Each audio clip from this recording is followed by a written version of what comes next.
Hi, okay, so in this tutorial, I'm going to show you how to do MyCustomers Plus app order. I received an email from a customer who I had not gotten an order from in a while, and I looked into my customers and did a search. She was not there. That means I have archived her. So on my computer on InTouch, I went in and found her and unarchived her. So now she's in my customer base. And so I'm going to do a search. I'm going to click on customers and do a search for her now that I know she's here. Okay. And so what I'm going to do now is hit the plus sign over here in the lower right hand corner and the little shopping bag. And so I have an option of either doing the customer delivery service or from my inventory. I could go either way with this one, but I actually have all these products in my inventory. So I'm going to go ahead and do my inventory because she's here in Florida. The shipping will be cheaper for me to do it that way.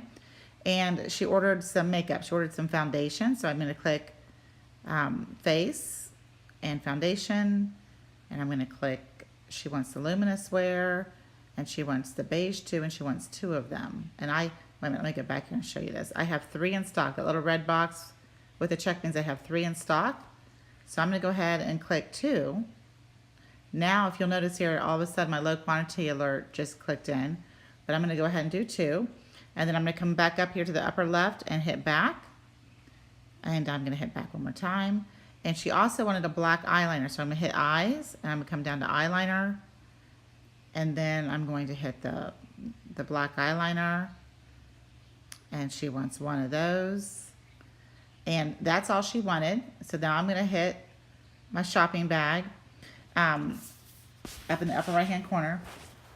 And now you have some options. So we've got the 3 items that she's ordered. And it says don't forget to add. So she did hit the $40 mark for a free gift with purchase. And so I am going to say yes. And so right now on my customer website, I'm offering the Deluxe Mini Love Lash Mascara. And that is a good one for me to add for her. So I'm going to go ahead and add that. All right. Now I have some other Section 2 items in my, inventory that I'm going to add. I'll probably add a foundation primer for her and a lookbook, a current lookbook. Because she was archived means she did not receive my last preferred customer program lookbook. And so I know she hasn't seen the latest, greatest stuff. So I'm going to be adding that to her order as well. And I will show a picture of what my order looks like when I ship it out. So at this point, I'm ready to check out. And so I'm going to go to total. And I have it set up where my automatic default is 7%. I'm just going to go ahead and leave that there. There's not any order adjustment. The order adjustment could be if I wanted to add shipping, but because my customers, when they purchase more than $50 from me, I always pay shipping. But if I was charging them shipping or splitting shipping with them, I could easily hit order adjustment, and that's where you would put that. And then there is no order discount for this, but if I was going to do order discount, I would click the discount and put whatever. You can either do it by percentage or by amount, but I'm not doing either one, so I'm going to click out of that. And again, if you wanted to do an order adjustment, you just touch it, and you can put the adjusted amount. And that's usually if somebody wants to add shipping or shipping and handling. Or like if you did a gift basket and you wanted to charge them for something like that, that's where you would put that.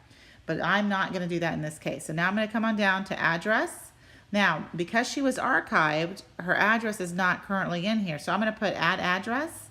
And look there, that's her address that I had, and that's what I'm going to go ahead and add. And then I'm going to come down to add phone. And again, that was her phone number. And so then I'm going to come down to payment. Now, she has a payment credit card on file with me. So she was archived, but through ProPay, I had saved from the last time she purchased from me. So it must have been like a year and a half ago. So her payment was archived. Her credit card was archived in ProPay because I went and checked. You can't check that here, but I checked that on my InTouch website. I went into ProPay to see if I had her stored credit card because in her email, she told me that I should have her payment information, if not to give her a contact. So for this, I'm going to go ahead and say fully paid, and I can't pay the credit card because I don't have it here. It's actually in ProPay as a stored card, so I'm going to have to log into InTouch to charge it there. Or I could have just, asked her for it, but I'd rather just do that. It's easier. So what's really cool about this is right now it says not paid, but I don't have to actually click any payment to say paid. I can actually just hit mark complete and I can make it be paid. So, or I could actually hit partial. Actually, let me tell you this.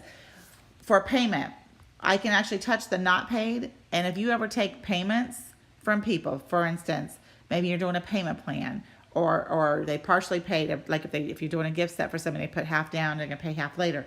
You can put partially paid, you can put mark paid, you can do whatever you want. So I'm gonna, in this case, do mark paid because in 2 seconds I'm gonna go on to InTouch on my computer and process her credit card. Or I could have already done that, depends either way. So I'm gonna go ahead and put mark paid. All right.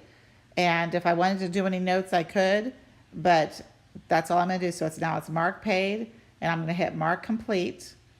So now this order is complete and we're done. I can come up here to the upper right hand corner, hit those 3 little dots, and if I want to send her an email receipt, I can. Just like this. So that way she knows that it's been processed and that it's going to be coming to her, and this is what she's going to get, and this is what it looks like. Okay. And that is essentially all you have to do. Now this order is completely processed, complete, and you can always go back and check on that. If you've watched my video on when you're setting up your inventory, you always want to make sure that you have no pending orders. So I have a pending order here, but that's not the customer I just did. This is down here under complete. That's the customer that I just did. It's now completed. We're good to go. Okay, so that takes care of how to do